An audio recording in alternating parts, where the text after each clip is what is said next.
The Broken Engineer. Marcus Chen stared at the half-empty bottle of whiskey on his kitchen counter, knowing he should pour it down the drain, but lacking the energy to care. "One more night," he whispered to himself, though nobody was listening. The digital clock blinked 0300 hours, and his shift started at 0600 hours. 3 hours of sleep if he was lucky.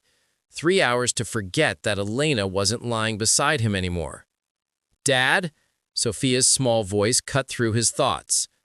Marcus turned to find his daughter standing in the hallway, clutching the worn blanket her mother had made. Her dark eyes, so much like Elena's, stared at him with an expression far too knowing for an 8-year-old. "Can't sleep, sweetheart?" he asked, moving the whiskey out of sight. Sophia didn't respond. She rarely spoke anymore, not since the accident 6 months ago, when a decompression failure in Section 7 took Elena and 14 other crew members.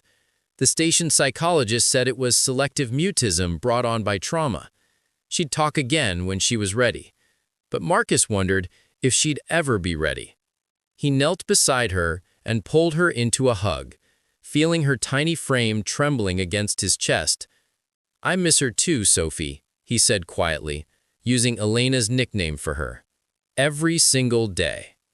Sophia pulled back and pointed toward the kitchen, then made eating motions. "You're hungry?" Marcus checked the time again. "All right, let's see what we can find." The refrigerator contained exactly 3 items: expired milk, a container of something that might have once been pasta, and a bottle of hot sauce. The pantry offered slightly better options: protein bars and instant noodles. "How about noodles?" he suggested with forced cheerfulness. Sophia nodded and climbed onto one of the kitchen chairs, watching as Marcus fumbled with the food synthesizer. The machine beeped angrily 3 times before producing something resembling edible food. As Sophia ate in silence, Marcus pulled up his data pad and scrolled through messages from her school. 3 missed parent conferences, 5 incomplete homework assignments, a concerned note from her teacher about Sophia's continued withdrawal from social activities. "I'm failing you," Marcus said aloud, not expecting a response. Sophia looked up from her noodles, her expression unreadable. "Your mom would know what to do," he continued, feeling the familiar ache in his chest. "She always knew how to make everything better. I'm just—" He trailed off, unable to finish. His communicator buzzed. Another emergency in the maintenance sector. Marcus groaned, knowing he'd have to call Mrs. Patterson from 2 doors down to watch Sophia. Again. But when he checked the time, he realized Mrs. Patterson would be at her own job. The backup sitter had moved to another station last month. There was nobody else. Marcus made a decision. He opened the station's community network and began typing. "Single human father seeks full-time household assistance. Duties include childcare for 8-year-old daughter, meal preparation, general housekeeping. Must be patient and compassionate. Competitive compensation plus room and board if needed. All species welcome. References required." He hesitated before posting, feeling like he was admitting defeat, admitting that he couldn't handle being both mother and father to Sophia. "What would your mom think?" he asked Sophia softly. Sophia set down her fork and walked over to him. She placed one small hand on his arm and squeezed gently. The first voluntary touch she had initiated in weeks. Marcus felt tears burning his eyes. "Is that a yes?" Sophia nodded once, then returned to her noodles. Taking it as the permission he needed, Marcus posted the advertisement to the network. Within seconds, his datapad chimed with a response. The message was brief. "I am interested in your position. May I interview tomorrow morning at 0900 hours? My name is Kessa." Marcus stared at the unfamiliar name, wondering what kind of person responded to job postings at 3 in the morning. But desperation left little room for suspicion. "Tomorrow at 0900 hours, he typed back. "Apartment 247C. The response came immediately. "Thank you. I will be there." The Refugee's Gamble. Marcus spent the morning attempting to make the apartment presentable, which mostly involved shoving clutter into closets and running the automated cleaning system. Sophia watched from the couch, still silent but observant. "Someone's coming to meet us," Marcus explained as he worked. "Her name is Kessa. She might help us out around here. Make sure you have proper meals and someone to talk to when I'm working." Sophia tilted her head, curious. The doorbell chimed at precisely 900 hours. Marcus smoothed his shirt and opened the door. The greeting he'd prepared died on his lips. Standing before him was a woman whose skin was the color of twilight, a rich purple that seemed to shift in the corridor lighting. Her eyes were large and luminous violet, framed by delicate features that were distinctly humanoid, yet unmistakably alien. Where human hair would be, she had smooth purple skin extending down to graceful shoulders. She wore simple gray refugee-issue clothing that somehow looked elegant on her slender frame. But what truly caught Marcus off guard was the small, purple child, half hiding behind her legs. The girl appeared to be around Sophia's age, with the same violet eyes and purple skin, wearing a dress that had been mended multiple times. "Mr. Chen," the woman said, her voice melodious with an accent that made standard English sound like music. "I am Kessa. I apologize if I am not what you expected." Marcus recovered quickly. "No, please, come in. I just wasn't expecting—" He gestured vaguely. "A Valorian," Kessa supplied with a slight smile. "We are not common on Terran stations. This is my daughter, Nira." She gently encouraged the shy girl forward. "It's nice to meet you both," Marcus said, stepping aside to let them enter. Nira clutched a small, worn bag, apparently their only possession. Her violet eyes darted around the apartment with a mixture of fear and wonder. Sophia emerged from the living room, stopping short when she saw the purple-skinned pair. For a long moment, the two girls simply stared at each other. Then Sophia did something Marcus hadn't seen in months. She smiled. "Hello?" Nira whispered in accented English, her voice barely audible. Sophia walked forward slowly and held out her hand. After a moment's hesitation, Nira took it. Both girls' faces lit up with identical expressions of delighted surprise. "Perhaps we should let them get acquainted?" Kessa suggested softly. Sophia led Nira toward her room without looking back. Marcus heard the door close and then, miraculously, the sound of Sophia's laughter. "Your daughter hasn't laughed in 6 months," Marcus said, his voice thick with emotion. "Children recognize kindred spirits," Kessa replied, her violet eyes sympathetic. "They both carry loss, yes." "My wife Elena died in a station accident," Marcus admitted, gesturing toward the couch. "Please, sit. Can I get you something to drink? Water, tea." "Water would be appreciated," Kessa said, settling onto the couch with unconscious grace. As Marcus fetched water from the kitchen, he noticed Kessa observing the apartment. The family photos on the walls, the engineering manual stacked everywhere, the children's drawings Elena had saved. "Your message mentioned competitive compensation," Kessa said, when he returned with glasses. "I must be transparent with you, Mr. Chen. I need more than just a job." "Please, call me Marcus," he said, sitting across from her. "What do you need?" Kessa took a careful sip of water before answering. "Nira and I arrived on Station Perseus 5 weeks ago as refugees. My husband, Torin, was a diplomatic liaison. He died when our colony experienced a political coup. The new regime declared all former officials traitors. We barely escaped with our lives." "I'm sorry," Marcus said, meaning it. "The Terran Alliance offered us temporary asylum, but refugee housing is exactly that, temporary. In 10 days, we must vacate our quarters. I have applied for permanent housing, but," she made a graceful gesture of futility, "station administration prioritizes essential personnel and established residents." "They're going to evict you and your daughter?" Marcus felt anger rising. "They will not make us homeless," Kessa said carefully. but they will be transferred to a processing facility on Luna until permanent placement is found. Such facilities are not designed for long-term habitation, especially not for children. From Sophia's room came the sound of both girls giggling. Marcus glanced toward the hallway, then back at Kessa. "The spare bedroom," he said slowly. "It's not large, but it would fit you and Nira." Kessa's violet eyes widened. "You would offer us shelter, but you know nothing about me?" "I know your daughter made mine laugh for the first time in half a year.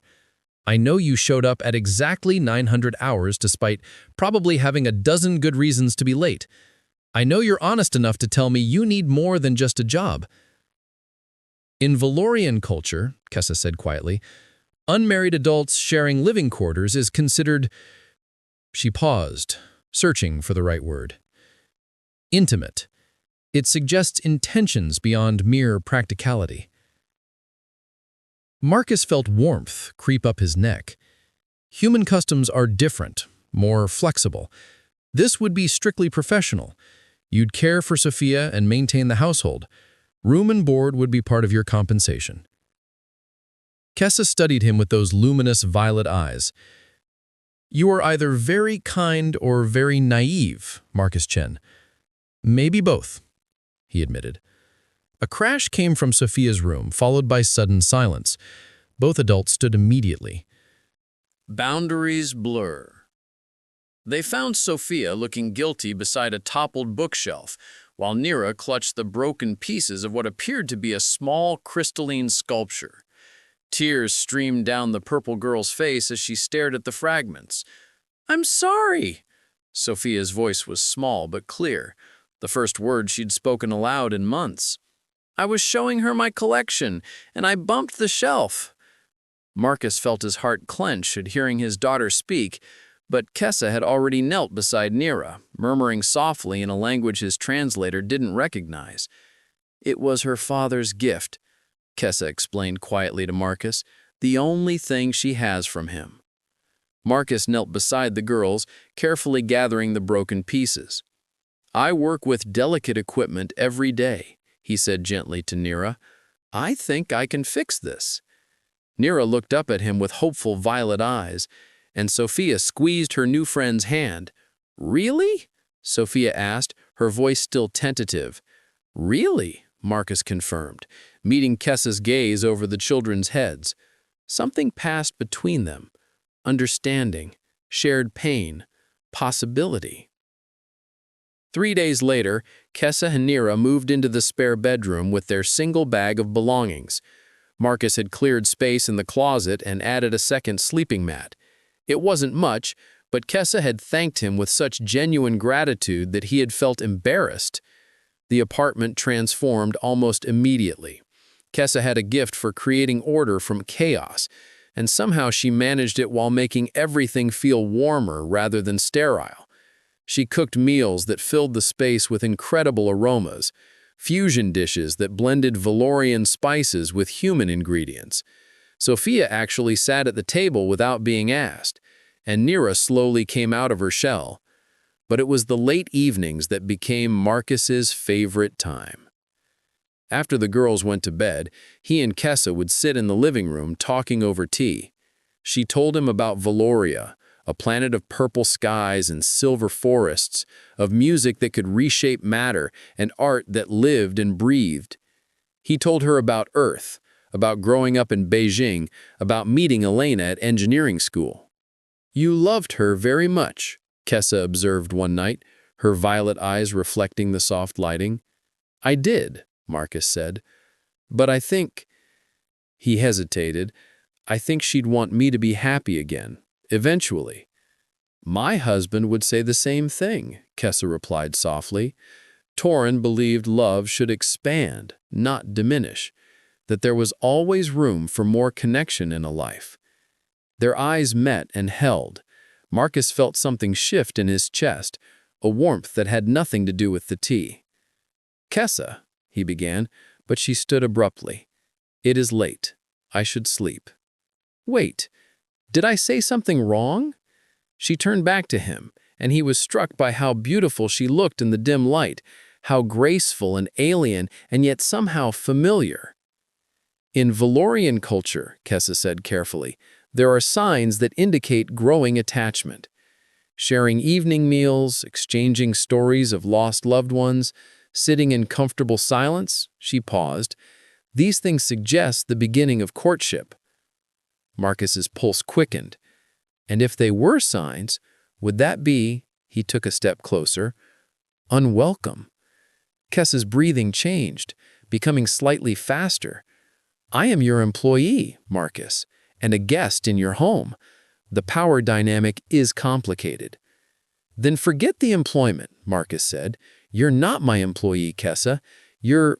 I struggled to find the right words. You're someone who makes this place feel like a home again. Someone who understands what it's like to keep going when part of you is missing. Marcus! Her voice was barely a whisper. He reached out slowly, giving her time to move away. When she didn't, he gently touched her arm. Her purple skin was warm and smooth beneath his fingers, sending an unexpected tingle through his hand. Is this okay? He asked. Instead of answering, Kessa placed her hand over his. The contact intensified that tingling sensation, spreading up his arm. In Valorian physiology, she explained quietly, touch creates a harmonic resonance between individuals. It allows us to sense emotions. What do you sense from me? Marcus asked. Her violet eyes searched his face. Loneliness? Hope? Desire? She paused. Fear. Fear of what? Of wanting something you think you shouldn't have, Kessa said quietly. I feel the same. Marcus cupped her face with his other hand, his thumb brushing across her purple cheek. What if we both stopped being afraid? Kessa leaned into his touch. Her eyes closed briefly. When they opened again, they held determination. There will be complications, she warned. The Valorian community here is small and traditional. Chancellor Vorik already disapproves of our living arrangement. She swallowed, if we become more, there will be consequences. Let them disapprove, Marcus said, though part of him recognized the recklessness of the statement.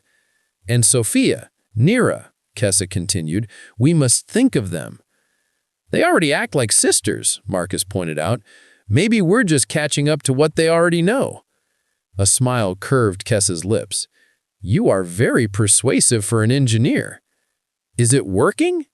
Instead of answering, Kessa rose on her toes and pressed her lips to his. The kiss was gentle, exploratory, and it sent that harmonic resonance through Marcus's entire body. He pulled her closer, deepening the kiss, and felt her respond with equal fervor. When they finally broke apart, both were breathing hard. That was, Kessa finished, touching her lips. The unexpected. The resonance is stronger than I anticipated. You are more compatible than I thought possible. Compatible is good, right? Kessa laughed softly, that musical sound he was growing to love. Compatible is very good. They stood close, foreheads touching, neither willing to break the contact. We should probably talk about this, Marcus said. Establish boundaries, figure out what this means. Tomorrow, Kessa murmured. Tonight, can we just... She trailed off. Be close? Marcus suggested. Yes.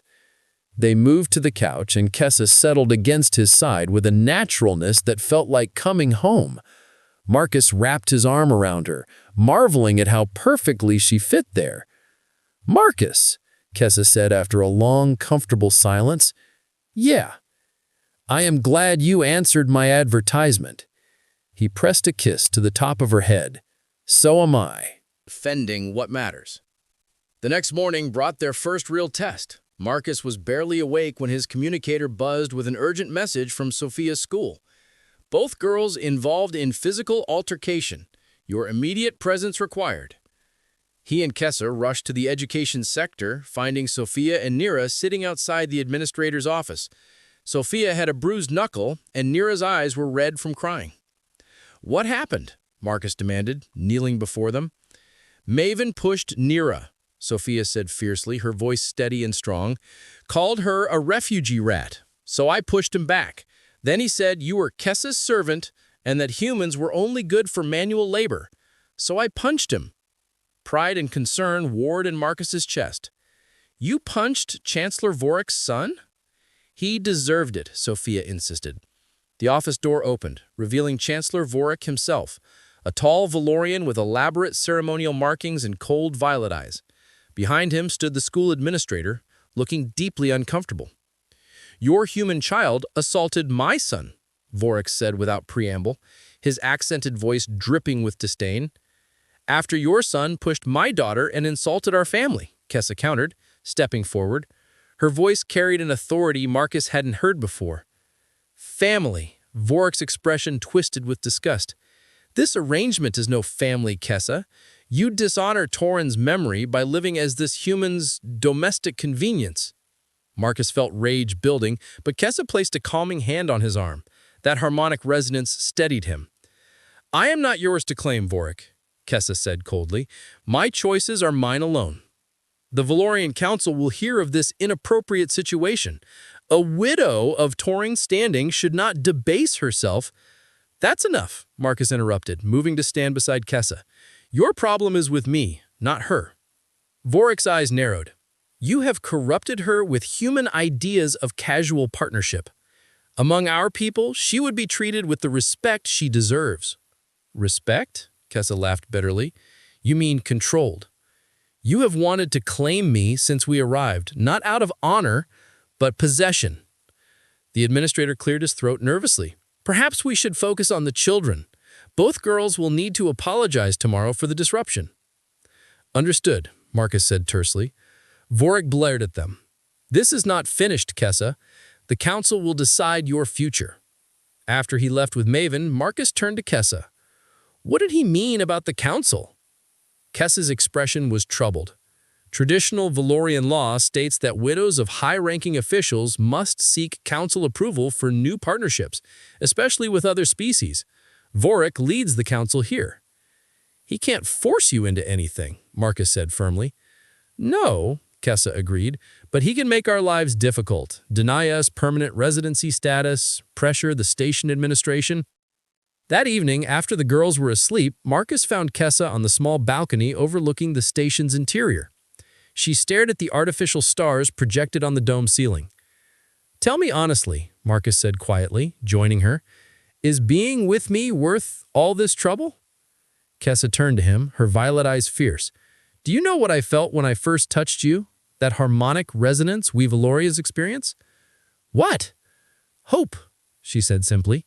For the first time since Torin died, I felt hope for the future, not just survival, but actual happiness.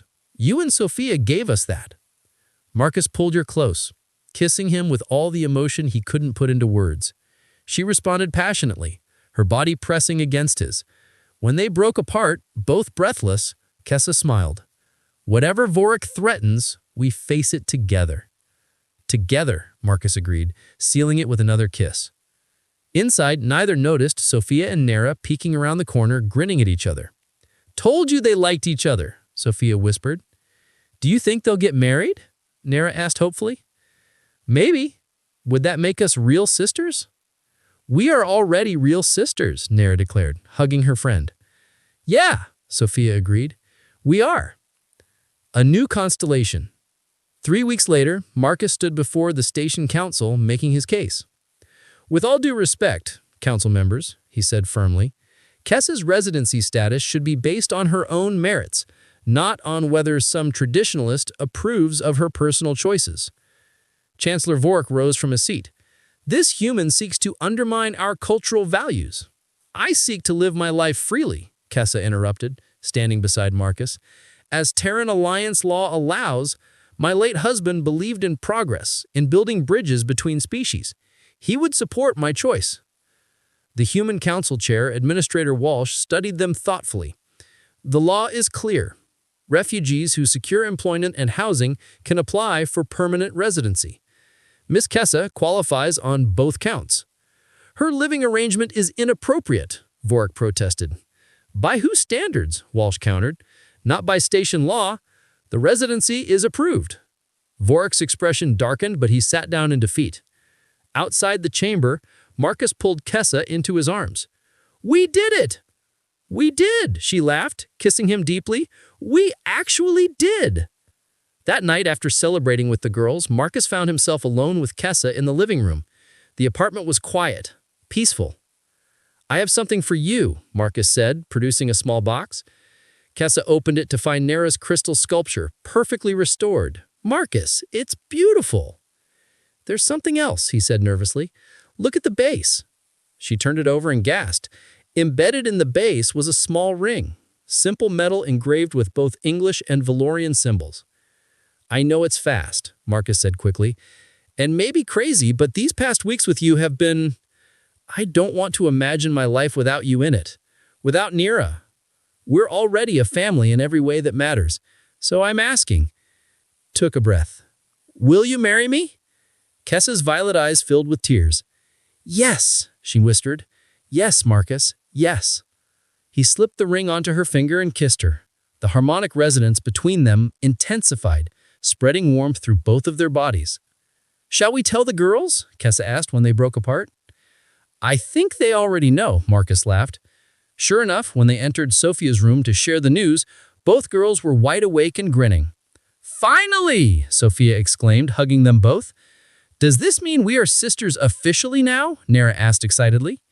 Officially, Kessa confirmed, pulling both girls into the embrace.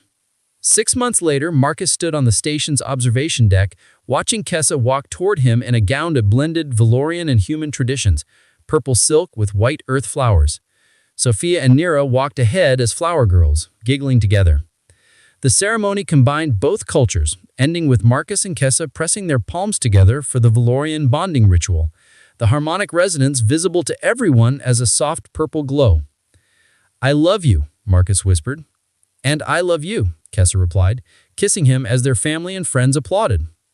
That night, in their shared quarters, Marcus held his wife close. When I posted that advertisement, I never imagined that you would find love across the stars, Kessa finished, tracing patterns on his chest. That I would find home, Marcus corrected. Kessa smiled and kissed him deeply. Their bodies moved together naturally, the harmonic resonance building between them as they made love for the first time as husband and wife. Every touch sent waves of shared pleasure through both of them, creating an intimacy deeper than either had known before. Later, as they lay entwined, Kessa whispered, We have created something beautiful, Marcus, a family built on love, not biology or convention. A new constellation, Marcus agreed, pulling her closer. In the next room, Sophia and Nera slept peacefully, two sisters who had found each other across the vastness of space. And in the morning, they would all wake up together, a family complete at last. The end.